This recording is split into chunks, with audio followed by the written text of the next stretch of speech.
Bapak Ibu Saudara yang dikasihi oleh Tuhan Yesus Kristus, Injil Yohanes pasal yang ke-9 ini membentangkan kepada kita sebuah kebenaran yang barangkali membuat kita tidak merasa nyaman. Apa yang mau dibentangkan oleh Injil Yohanes pasal yang ke-9 ini yaitu tentang kebutaan spiritual. Kebutaan yang sejenis ini bisa menjadi musuh terbesar bagi iman kita. Sebuah kondisi yang begitu ironis, di mana seseorang bisa saja memiliki pengetahuan agama yang begitu luas, ya, seperti kaum Farisi, tetapi kehilangan kepekaan untuk mengenali kasih Allah yang bekerja nyata tepat di depan mata mereka. Teks yang dipaparkan di dalam Injil Yohanes ini memperlihatkan kepada kita sebuah paradoks yang begitu tajam. Kontras yang begitu tajam. Orang yang buta ini, buta secara fisik, justru pada akhirnya dapat melihat siapakah Yesus sesungguhnya, lalu tersungkur dan menyembah Dia. Sebaliknya, mereka yang punya wawasan keagamaan yang begitu luar biasa, memiliki pandangan atau mata yang sehat secara fisik, tetapi terjebak dalam kegelapan batin karena kesombongan diri dan rohani. Karena itu di dalam ayat yang kelima Yesus menegaskan, selama aku di dalam dunia, akulah terang dunia. Kehadiran Kristus adalah cahaya yang manis bagi mereka yang terbelenggu dalam kegelapan. Dan karena itu Yesus tidak menunda-nunda ketika Dia melihat ada orang yang buta sejak lahirnya.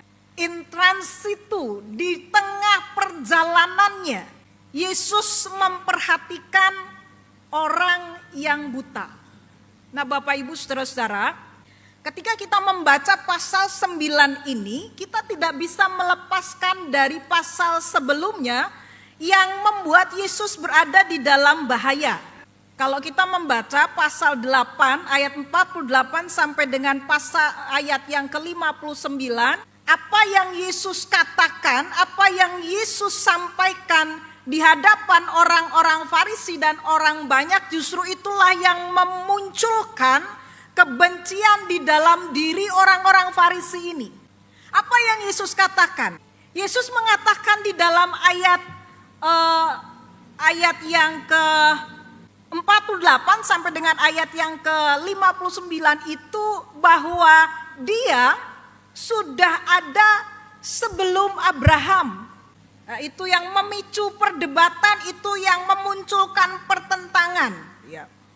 Orang-orang Farisi mengatakan, apakah engkau lebih besar dari Abraham? Ya, jangan-jangan kamu ini sedang kerasukan setan. Lalu Yesus mengatakan, loh, kalau aku memuliakan diriku sendiri, maka kemuliaanku itu tidak ada artinya. Bapakkulah yang memuliakan aku.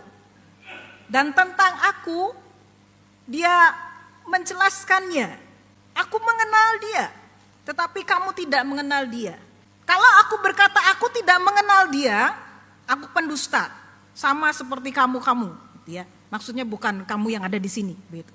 Tapi aku mengenal Dia dan aku menuruti firman-Nya. Abraham, bapamu itu bersukacita bahwa ia akan melihat hariku dan ia telah melihatnya dan ia bersukacita. Lalu kata para pemuka Yahudi itu, ayat 57 dari pasal 8, umurmu belum 50 tahun dan engkau telah melihat Abraham? Kata Yesus kepada mereka, sesungguhnya aku berkata kepadamu, sebelum Abraham ada, aku sudah ada. Lalu mereka mengambil batu untuk melempari Dia. Tapi Yesus menghilang dan meninggalkan bait Allah. Dalam keadaan yang seperti itu, Yesus tidak berhenti untuk melakukan apa yang baik. Ketika Yesus sedang lewat, ketika Yesus sedang berjalan in transitu, Dia memperhatikan seorang yang mengalami kemalangan seumur hidupnya karena buta sejak lahir. Belas kasihan Yesus muncul.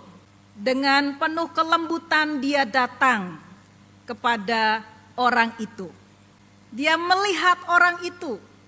Dia melihat kesusahan orang itu.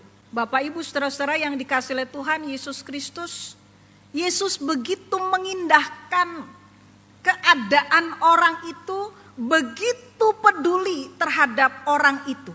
Yesus melihat orang yang malang ini. Nah, orang lain pun, Bapak Ibu saudara-saudara, para murid, orang banyak juga melihat orang buta ini, tapi tidak dengan cara yang sama.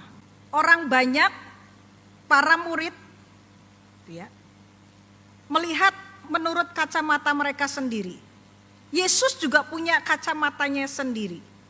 Apa yang mereka lihat? Apa yang dikatakan oleh para murid? Apa yang ditanyakan oleh para murid? Apa yang dilontarkan oleh orang banyak?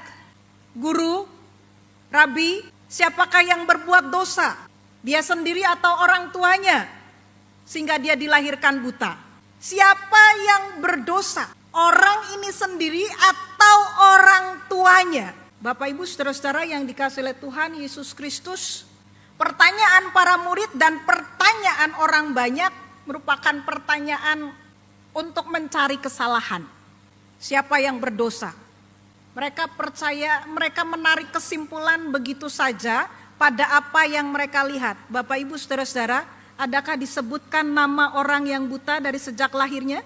Tidak. Kenapa? Dia punya nama. Saya yakin dia punya nama. Tetapi orang banyak dan para murid karena melihat kondisinya seperti itu sejak lahirnya, berarti ada dosa yang mengikutinya. Ya, ada suatu kejahatan yang besar yang entah dia buat atau orang tuanya buat sehingga anaknya lahir dengan buta. Maka namanya tidak disebutkan.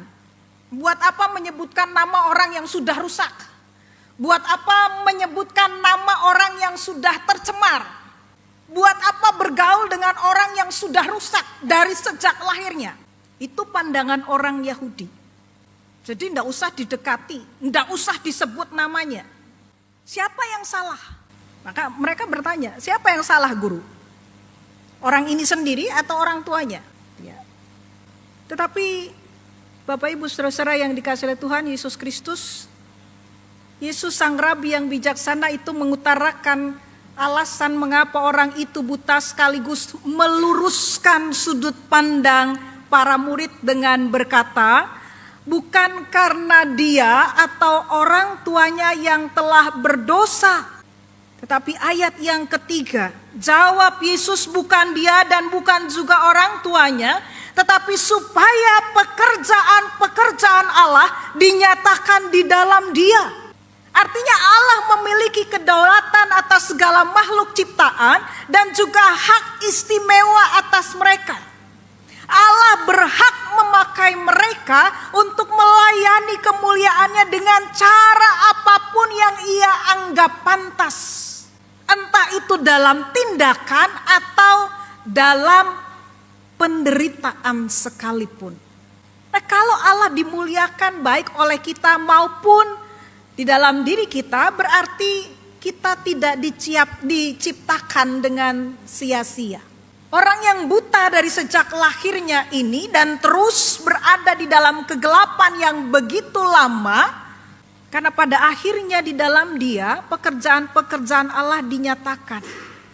Maka kemudian kita bisa melihat apa yang terjadi bagi Yesus.